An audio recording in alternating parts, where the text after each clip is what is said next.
Assalamualaikum warahmatullahi wabarakatuh. Perkenalkan, nama saya Ade Irma Febriana, kelas 10 MM1, nomor absen 1.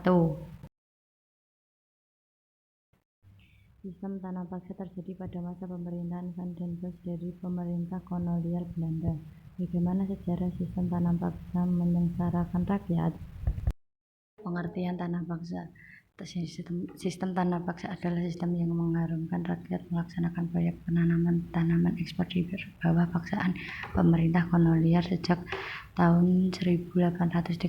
Sistem tanam paksa pada masa penjajahan Belanda disebut istilah Zulterstel, sebenarnya berarti sistem tanaman Zulter sistem atau Zultadian sistem.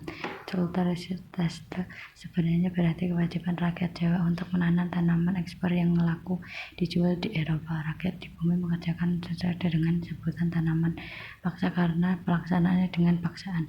Pelanggaran tanam paksa diinginkan hukuman fisik yang berat seperti dihukum dari buku sejarah untuk kelas 2 SMA oleh Muhammad Habib Mustafa.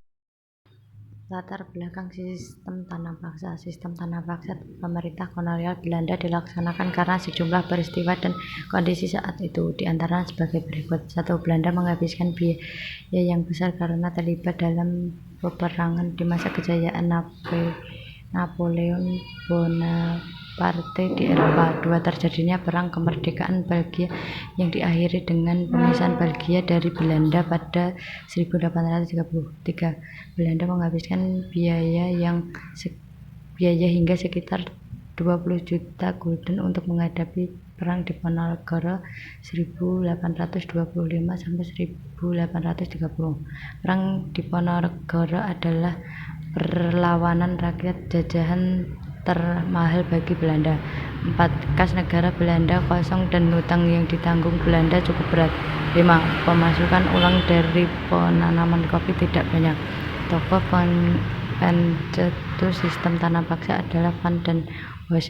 Usul Zulterstel membuat Van den Bosch diangkat sebagai gubernur jenderal di Hindia Belanda.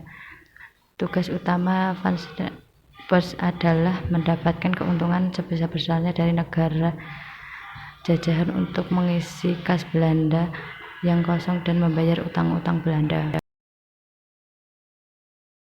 Sistem tanam paksa di Jawa. Tujuan tanam paksa adalah merangsang produksi dan ekspor komoditas pertanian yang laku di pasar dunia untuk mensukseskan tanam paksa di Jawa. Tujuan tanam paksa adalah merangsang produksi dan ekspor komoditas pertanian yang laku di pasar dunia untuk mensukseskan Zulterstel. Pemerintah kolonial memberikan pinjaman uang pada orang-orang yang bersedia membangun pabrik atau penggilingan. Pemerintah kolonial Belanda juga menyediakan batang tebu mentah dan mentega kerja untuk pengusahaan tebu. Peluasan tanaman dagangan untuk pasar dunia mendorong munculnya modal swasta. Dengan jumlah besar modal swasta ini muncul kan masalah-masalah lain dalam pelaksanaan tanam paksa. Peraturan tanam paksa. Peraturan pokok sistem tanam paksa terdaftar dalam Lembaran Negara Standar tahun 1834 nomor 22.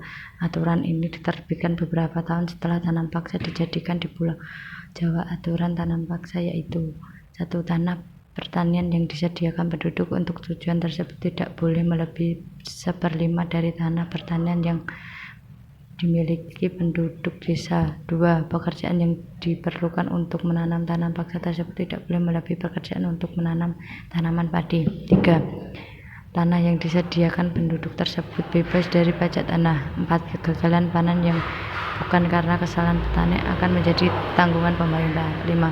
Bagi yang tidak memiliki tanah akan dipekerjakan pada perkebunan atau pabrik-pabrik milik pemerintah selama 65 hari setiap tahun.